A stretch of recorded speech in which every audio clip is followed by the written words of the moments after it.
Welcome back to Petite Wreath Boutique. Today we are making a wreath with no sign, and I refer to it as a frame wreath. If you're new to my channel, hit the subscribe button. So let's talk about the supplies we need, starting with a 12-inch wide wreath frame. And I picked 4 different colors of mesh. A natural one, the burnt orange, and a green one. And I would say it's like an olive green. And the fourth one has all 3 colors combined, so it ties it all together. We have beautiful fall colors here. I used green ribbon with some darker glitter spots on it, and also this beautiful burlap with gold glitter. A burnt orange. I also added some non-wire ribbon. Usually I don't, but look at this. It just tied everything together.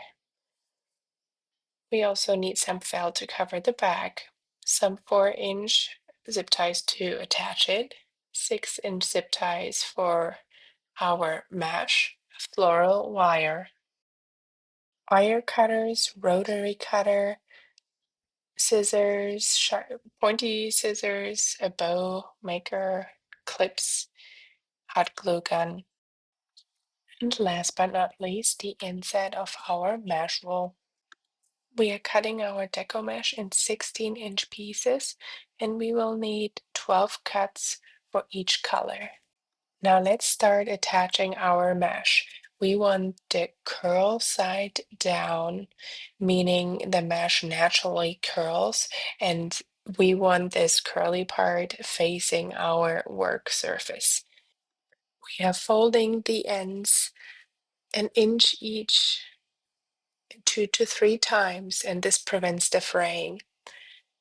You pinch the one side with the clamp, you repeat the step on the other side, and then you walk your fingers in the middle to create a ruffle and fold it once.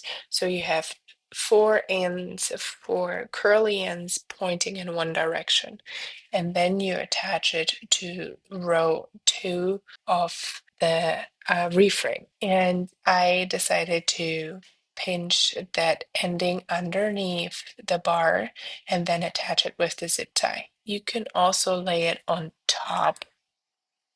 It just depends on how you would like to have the look.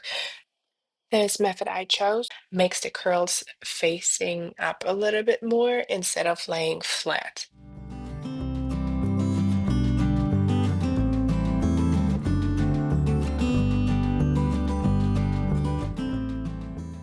Now get the zip tie very tight so the ruffle doesn't unfold, and cut off the excessive zip tie. So let's repeat it again with a different color. You are folding the end 1 inch and then fold it 2 to 3 times, pinch in the clamp, and then repeat that step on the other end of our cut 2 to 3 times, an inch, and then you find the middle, walk your fingers up, hold it, fold it, and then you are attaching it to bar 2, counting from the outside. You repeat this step with each color. So I had the burnt orange, the mixed color one, then the natural one, and then the green one. At the beginning, I refer to the No Sign Frame Wreath method. You can see it starts building already because of these curls pointing out. It creates that beautiful frame. It will make that wreath so full. It's just beautiful. You do the same method for all these curls on the outside, and then you attach it to the wreath frame. I have 6 sections. Each section, I have one of each color, so I will have 6 attachments of each color for the outside.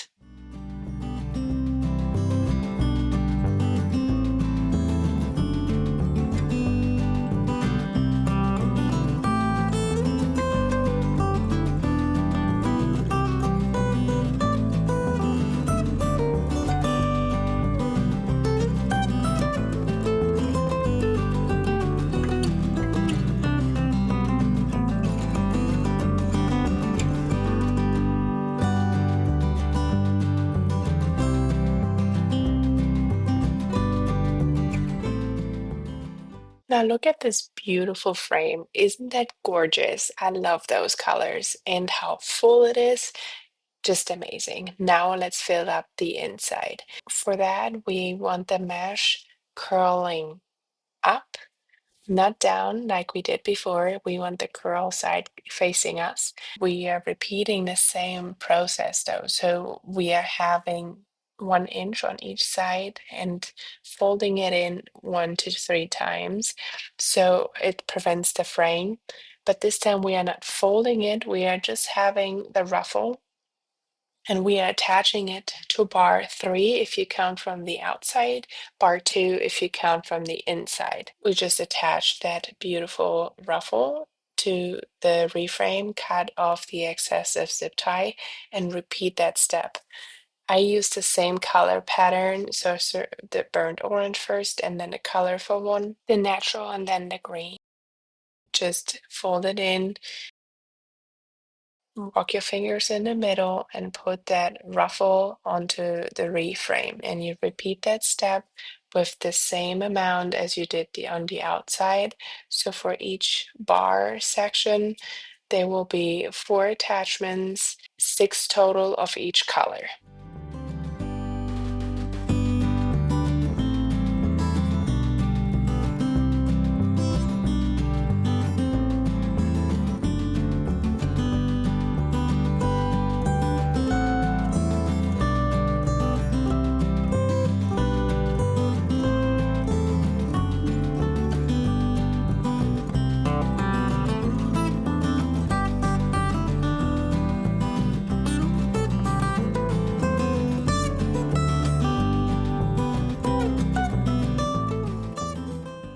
Now look how beautiful this wreath is so far.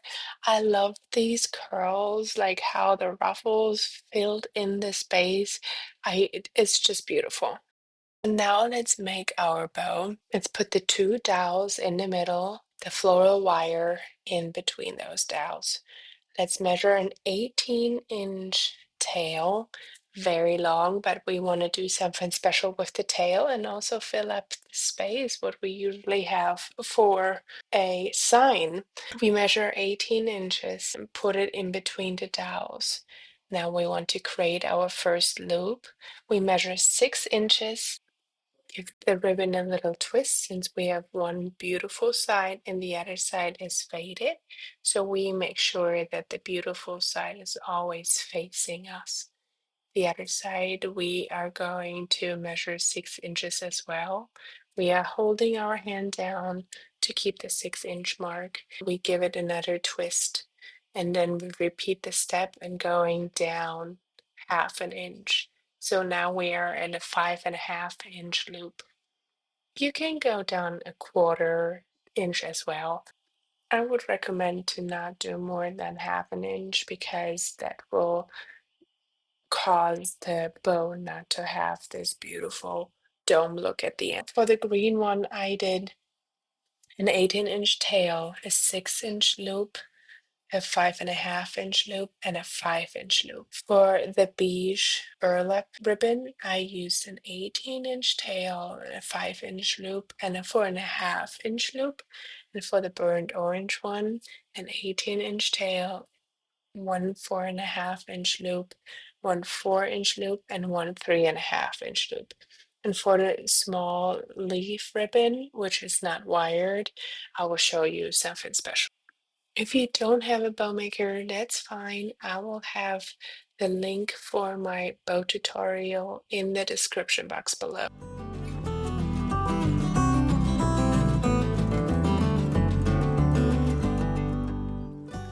Now for the small ribbon, it's not wired, so I used a little bit of a different method here. I used my scissors and my hot glue gun, and I cut off a 12-inch piece and 2 11-inch pieces.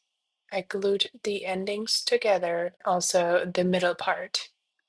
I layered those pieces over each other and then put it onto the existing bow, onto the bow maker.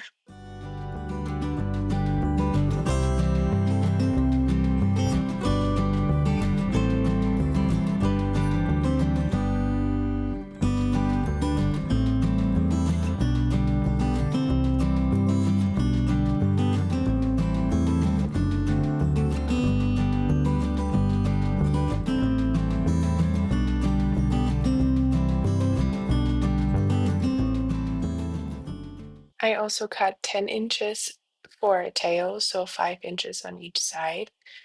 I think the bow would have been better without the tail, but I leave that up to you.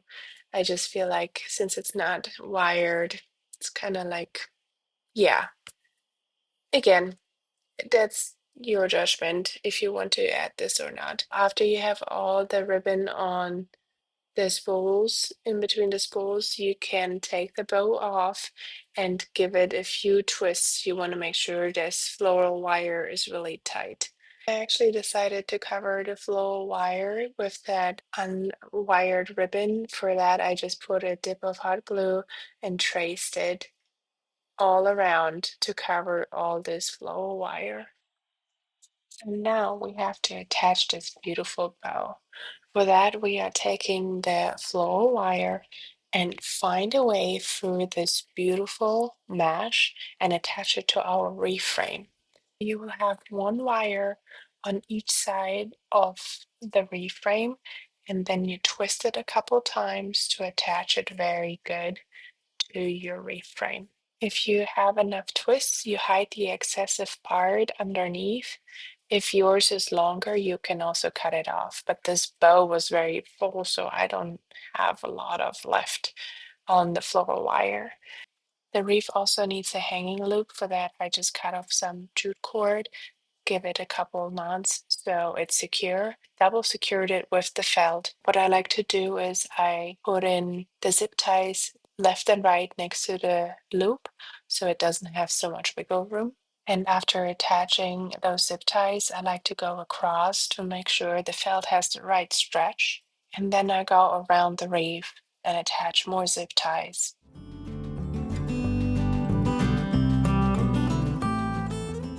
The final touch for the wreath is opening up the loops on the bow and work on the tail. To open the loops, you just put your fingers and spread them in those loops. And you can also twist it a little bit and stretch it to the way you like those loops to be. Since it's wired, it stays. Let's finish up the tails. Starting with the ducktails, we just fold the ribbon in the middle and cut out a triangle, and then we are making curls with these beautiful long strings of ribbon. So what you do, you use the inside of your mesh roll. Just fold that ribbon around it, kind of like a curl iron for your hair, and then just pull out the roll. Since our ribbon is wired, it will take over the shape, this curly shape of that mesh roll. I hope you enjoyed this little fall wreath tutorial. If you're new to my channel, please hit the subscribe button. If you like to purchase this wreath, you can do so on my website. I will leave the link in the description box below. Thank you for watching. I see you next time. Bye!